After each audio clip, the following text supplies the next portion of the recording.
Hey, hi everyone, this side Kapil.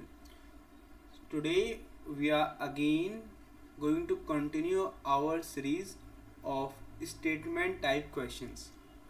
So, this is a new question. So, we have to find remainder. So, what will be the exact remainder? और जो हमारे पास given information है कि P हमारा positive integer है, ठीक है। और अगर मैं पी एन को p+1 से डिवाइड करूँगा तो रिमाइंडर क्या आएगा, ये मुझे बताना है। तो if I see first statement that n is even number, so can we give answer. So देखो भाई, यू नो दैट p क्या है, मेरा पॉजिटिव इंटीजर है। इसकी वैल्यू कुछ भी हो सकती है, 1 2 3 4, एनी पॉजिटिव नंबर। अब इसकी पावर इवन है, इवन मतलब कि 2 एन की फॉर्म में ना, एन तो इवन है, तो यहाँ पे 2 हो सकता है, मेरा 4 हो सकता है, ठीक है। इसको 2 लिख देते ना, ठीक है। तो अब देखो, जब मैं इसको p+1 से वो करूँगा डिवाइड, तो अगर मैं इसको क्या मानता हूँ, p को 1 मानता हूँ, तो ये नीचे 2 आ जाएगा। तो इस केस में मेरा रिमाइंडर 1 आया। अब जब मैं 2 लूँगा तो 4 आएगा, और नीचे 3, फिर रिमाइंडर 1 आएगा। अब p को 3 लूँगा तो 9, ये 4, फिर रिमाइंडर 1, 25, और यहाँ पे 6, रिमाइंडर 1। तो आप देखोगे हर केस में क्या हो रहा है कि रिमाइंडर 1 ही बचेगा। अगर मैं ऊपर कोई नंबर लेता हूँ, उसका जो स्क्वायर होता है और नीचे जो नंबर आता है उसके मल्टीपल से ऊपर हमेशा 1 जाता है, तो it means we can find the reminder. और रिमाइंडर हमेशा क्या आ रहा है, 1 ही आ रहा है, that is 1। So exact answer क्या आ रहा है, 1। सो हम स्टेटमेंट 1 की हेल्प से we can get the answer, ठीक है। I hope you got this point. अब second statement, if we see, we don't know much about n. Much क्या, we don't know anything about n, और p is even number. तो अगर p मेरा even number हुआ, ठीक है, लेकिन n तो ऑड और इवन भी हो सकते हैं, so we will get the different reminder we will get. So हम स्टेटमेंट सेकेंड की हेल्प से we can't tell the reminder कि व्हाट इज द रिमाइंडर ना। तो रिमाइंडर, तो एग्जैक्ट रिमाइंडर तो हमें मालूम ही नहीं है।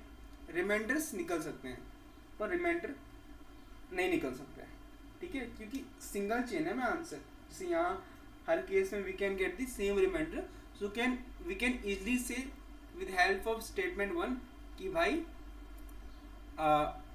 We can solve this question with help of statement 1। लेकिन सेकंड से we can't able to reach to the conclusion. Okay, so the answer would be option A, because हम एक स्टेटमेंट की हेल्प से we can solve this question, but second से नहीं। अब ये क्वेश्चन है कि सर्कल है और एक क्वाड्रिलेटरल है। सर्कल है ऐसे ऐसे ऐसे, रुको ये भी अच्छा नहीं बना।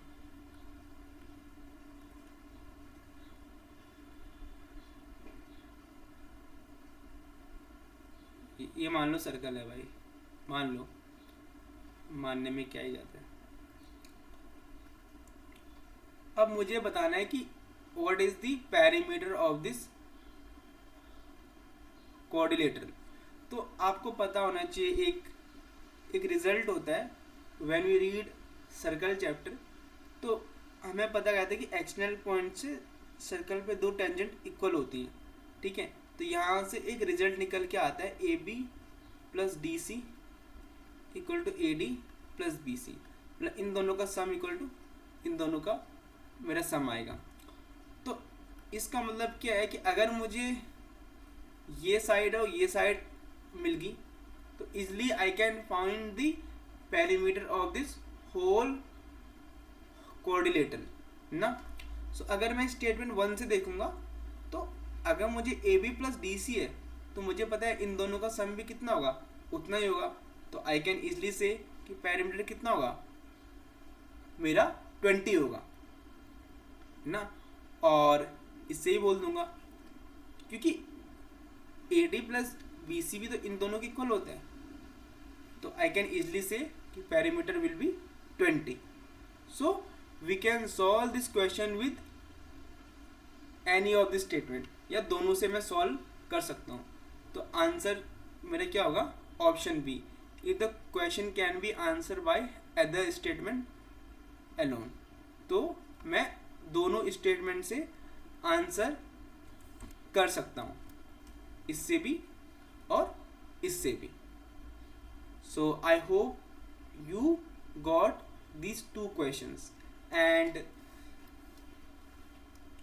whatever the things we had discussed here, make sure you use these concept or things in solving your question. Okay, exact question may not be repeat, but the concept will going to repeat itself. So make sure कि आप question को अच्छे से देखो and समझो, then apply it, and then definitely you are going to